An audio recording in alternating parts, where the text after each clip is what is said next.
On vous remercie pour votre fidélité également. Nous bouclons donc cette année par une avant-première du film qui au départ s'intitulait Surro et qui est devenu El Hijo del Sicario. Ce film est de deux réalisatrices, Astrid Rondero et Fernanda Hernandez. C'est un film mexicain qui a été primé 3 fois dans le Grand Prix Sundance aux États-Unis et il a obtenu le Rail d'Or aussi. C'est un thème que nous n'avons pas présenté encore et qui est également réalisé bien sûr par 2 femmes, donc c'est leur première réalisation.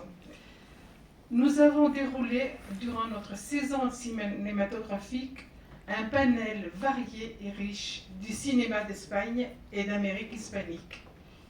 On est passé de Cuba à l'Argentine, en passant par l'Uruguay, le Pérou, l'Espagne, le Chili, le Mexique. Entre concerts, conférences, réalisateurs, réalisatrices, étudiants, étudiantes, rencontres, convivialité et un public mélangé, elle est bien là, présente, et la diversité et le partage de notre association, que vous allez brièvement apercevoir dans un after-movie réalisé par les étudiants franco-espagnols qui ont choisi l'option montage d'un documentaire. C'était pour eux une première aussi que nous avons aidés à réaliser cette initiation. Tout de suite, ils s'en excusent, ils sont en période d'examen, donc ils n'ont pas pu venir présenter leur after-movie. Nous tenons à remercier Camille Varenne, qui est responsable de l'atelier et qui pense que ce partenariat a été fructueux et très professionnalisant pour les étudiants et les étudiantes qui étaient ravis d'avoir pu participer au festival et de l'opportunité de faire de belles rencontres.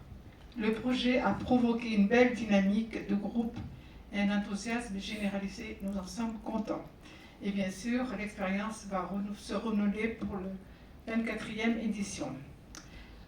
Vous allez voir leur vidéo tout à l'heure, mais vous pourrez la trouver sur notre site internet cinéhispanique.fr.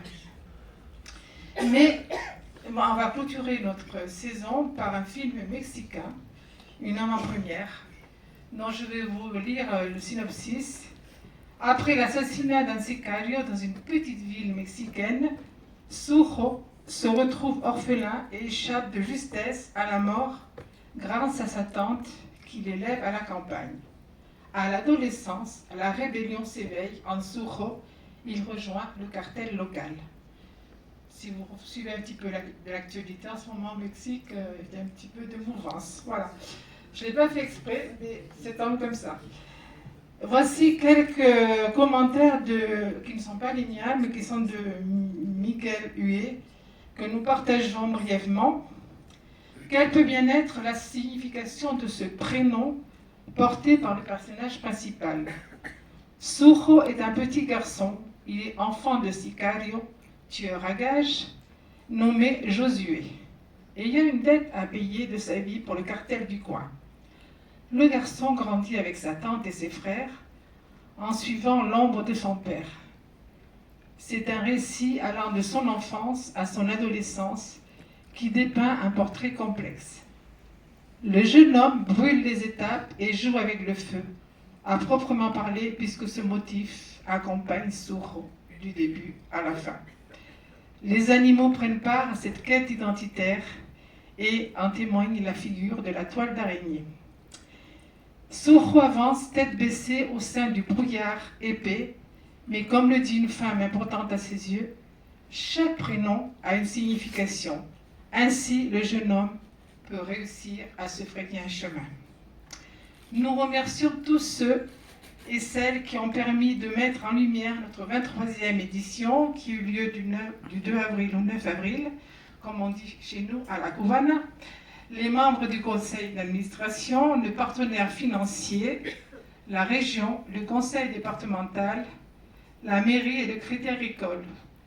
Toutes les radios, la montagne, les infos, les étudiants Stéphanie Urdissian et Camille Varenne, Virginie Giuliana, notre conférencière de la fac, et bien sûr le Capitole, dont Audrey Patin, la responsable Fabien, Mathias et Juliette, directrice.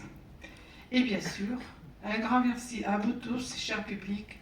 C'est toujours dans un esprit de partage et de bonne humeur que nous vous annonçons nos prochains rendez-vous qui auront lieu le 7 septembre au Forum des associations dans le Jardin des Plantes à Clermont-Ferrand ou à Romagna et le 18 septembre pour l'ouverture ici même de notre saison, et on aura certainement un film de la quinzaine des réalisateurs à Cannes.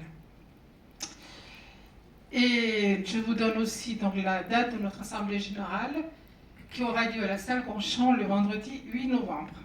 Nous vous tiendrons informés par mail et nous invitons à consulter notre site cinéhispanique.fr, mais aussi notre page Facebook, Instagram. Après le film, un verre est offert par l'association pour trinquer avant l'été, et je vous souhaite et nous vous souhaitons de passer de belles vacances. Mais voici un avant-première, un after-movie de nos chers étudiants.